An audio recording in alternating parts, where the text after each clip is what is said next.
On Sunday, the federal judge overseeing the case surrounding Trump's efforts to overturn the 2020 election, Judge Tanya Chutkin, she reinstated a gag order on Mr. Trump.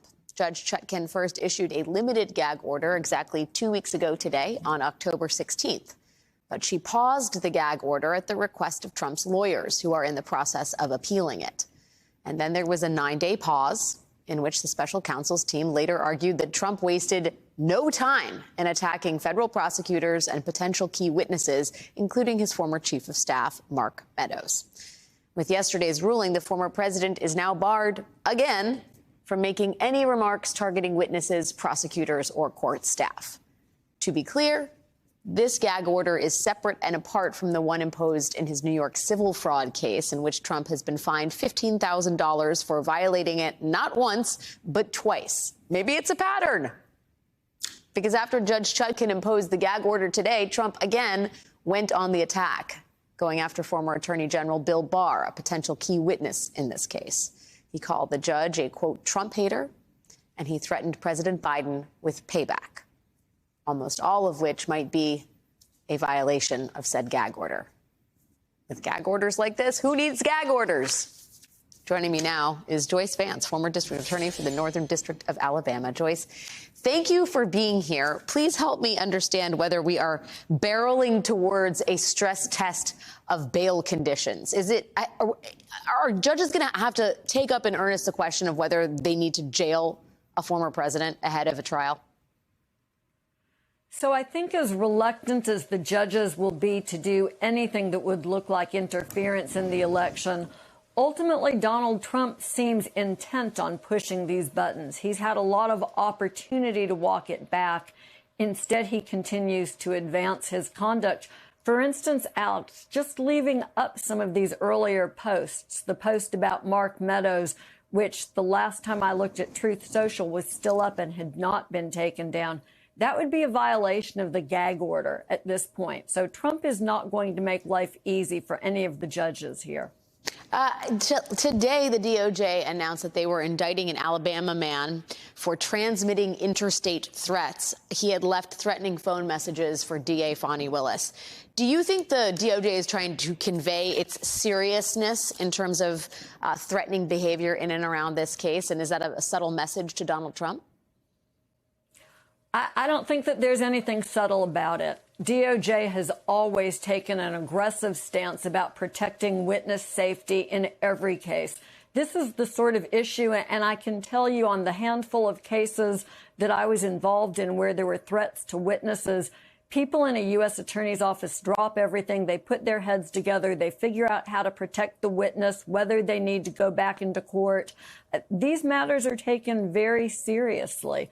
And so the U.S. attorney in Atlanta took a look at this threat, went ahead and indicted the case very quickly, will pursue it very vigorously. Donald Trump needs to understand that there is a line that you cannot cross over here and that he has become perilously close to it. The other Trumps will be talking in court next week, this week. On Wednesday, Donald Trump Jr. will be testifying in the New York civil case brought by AG Letitia James. On Thursday, Eric Trump testifies. Next Monday, Donald Trump himself. And next Wednesday, Ivanka Trump, who was originally scheduled for this Friday. Joyce, what is your expectation with these Trumps? Are they going to be pleading the fifth, as they have in previous depositions? Or could they actually testify with some material information that would be useful to the AG? So they'll have an interesting decision point here because they're being called by Letitia James as part of her case in chief, the case the government is putting on to justify the award of damages, in essence, that it's seeking from Trump and the Trump Organization. If they're not forthcoming in their testimony, you know, when you have a witness on direct, you have to ask them who, what, when, where, why kinds of questions. You can't lead them to the answer that you want. But if the witnesses aren't forthcoming, then James can ask for permission to treat them as hostile witnesses. She will almost certainly have to do that here. And she can ask them more pointed questions, that really divulge the information she's interested in. Isn't it true that you were present when this conversation occurred? That sort of a thing.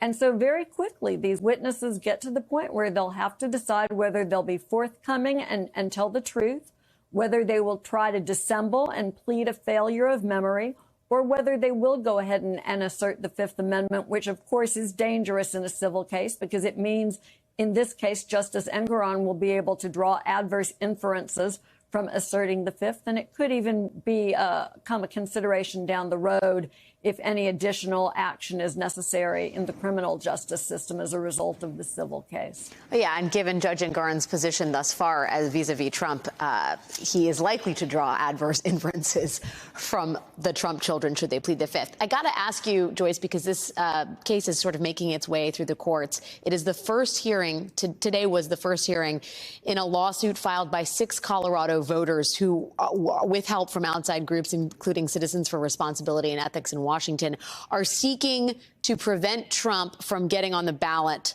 using the 14th Amendment, Section 3 of the 14th Amendment.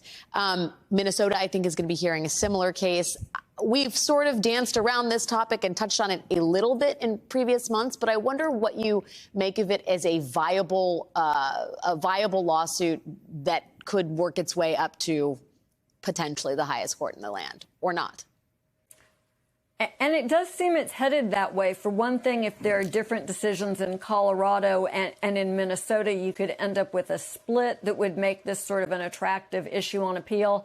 It will be something that the court will consider seriously in any event because of its importance.